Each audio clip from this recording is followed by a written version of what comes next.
You have the most Jewish folks, the most Italian folks, and he's basically saying to both of those groups, yeah, I'm not a big fan of either one of you. What's happening, everybody? Welcome to yesterday's news channel, where we watch CNN so you don't have to. On yesterday's episode of Table for Five with Abby Phillip, the panel tried to turn a few predictable Democrat wins into proof that the party's suddenly unstoppable. Then the panel was treated to a clip of Barack Obama explaining that the reasons Democrats are winning are because their candidates have integrity. Anyway, let's watch how the conservatives on the panel handled that, and then we'll break it all down. Let's go. But Trump seems to think this is all a mirage. And also, the policy from the White House does seem to be doubling down on all the other stuff, on immigration, on a crackdown on crime. And the American people are speaking pretty loudly that it's actually the economy. Well, I don't think he thinks it's a mirage. When he was on the Capitol, he mentioned that the shutdown, the economy, and that he wasn't on the ballot were also reasons why they lost, and they were going to have a closed-door meeting to talk about it. Look, the president is moving at a breakneck speed. I think, like him or hate him, he's going to be one of the most consequential presidents if he keeps up this pace. And he needs to walk and chew gum at the same time if he's going to do it. But look, these elections and these races come down to three things: a message, a good candidate, and energy. The energy is obviously on the left. These are states that did not go for Trump. We obviously are in the midst of a shutdown. It's an off-year election. The energy is with the Democrats right now. They also had good candidates. Zohran Mumdani, I think he should be disqualified from running given all the stuff he said. But the fact is, he's a tremendous candidate and a gifted politician. But so you need that, you need the energy, and then you need the message. They focus relentlessly on affordability, and we need to get back to that. Republicans have always been good at it. Guess who agrees with you? Barack Obama. Here's what he said about the candidate part of this that you just discussed.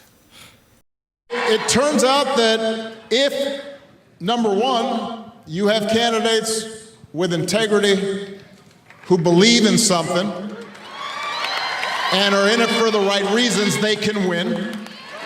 And what we also learned is that when young people are engaged and involved, then we win. Tuesday was nice, but we've got a lot of work to do.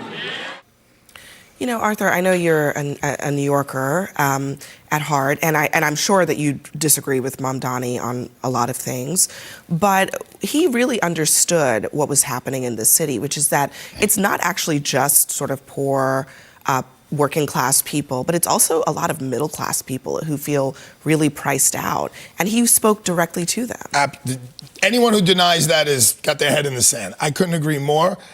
Someone used the term recently, middle-class millionaires, because, you know, if you're a millionaire, half of that money goes away between federal, state, and local taxes, and then the other stuff that's in there, the FICA, and then you want to send your kid or kids to private school. Well, now that's another $60,000, that's $120,000, and there's rent, there's the mortgage. And all of a sudden, you're this rich person in Midtown Manhattan, and you're like, well, honey, I don't know if we're going to go on this vacation. And he grabbed it, and he ran with it. And you have to compliment him. He also, look, Andrew Cuomo ran the same campaign he ran for his father in 1994, et cetera, with, you know, lawn signs and posters. Mamdani, you know, he grasped the young people. He's energetic.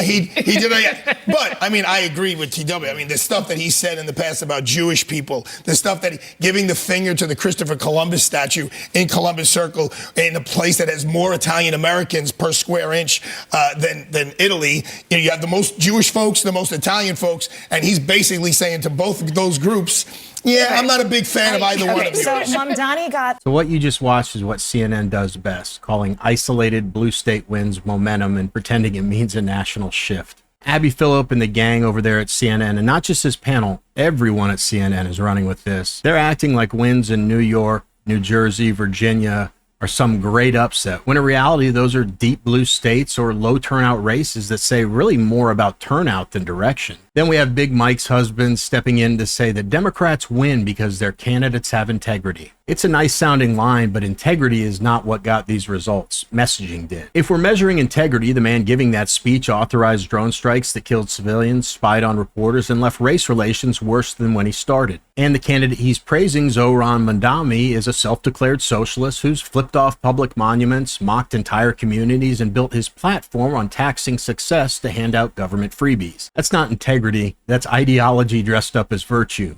But when CNN likes the message, they'll call it whatever word polls best. Back to it. The support and endorsement of the Satmar Hasidic community in Brooklyn. All right, I'm a native New Yorker. Did you see the votes? And granted, on Staten Island, my hometown, people said Andrew Cuomo killed my grandmother, but I still voted for him. So I think a lot of the antagonism against Mumdani is really not about policies or past statements. It's the idea of a scary Muslim person suddenly leading New York City. Luckily, I mean, I was on the Capitol property at my first job on 9/11. I think in 20 years, we've evolved and moved past these scary images of halal meat coming for you. But this is a personal point for me. Yeah. Someone like Mumdani being able to be his full, truthful self, be authentic about what it means to be a New Yorker right now who is struggling, that works. That works. I wish it was integrity, as my former boss said, but we've seen a two-time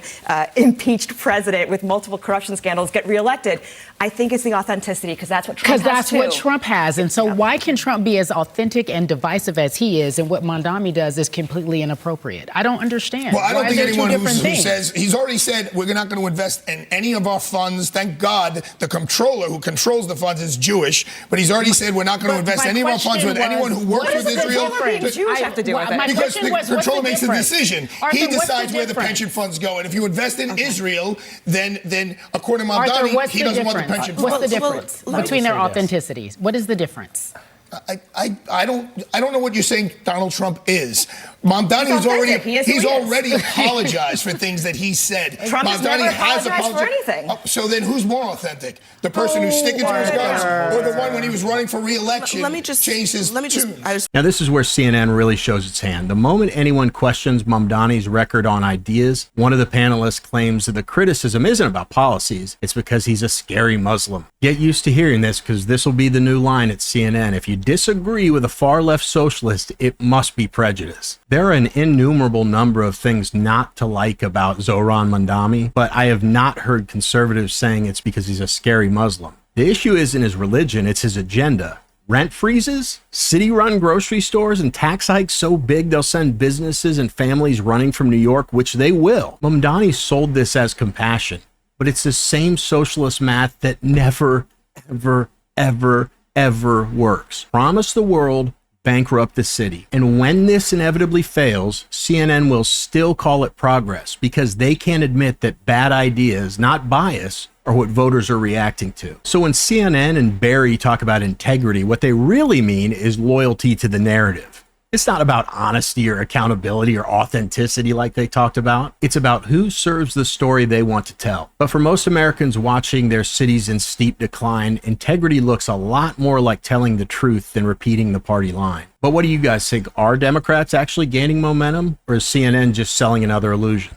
Let me know in the comments. And if you like watching CNN panels like this make fools of themselves and get owned by the likes of Scott Jennings or Kevin O'Leary, then click on one of the videos that's going to pop up on your screen at the end. Today, I want to give an extra thank you, though, for a handful of people that just drop an encouraging comment. Just let me know that they like what I do. There's no way I can explain to you how much I appreciate your encouragement. It keeps me going. So thank you all very much. Otherwise, always put God first. He'll never let you down.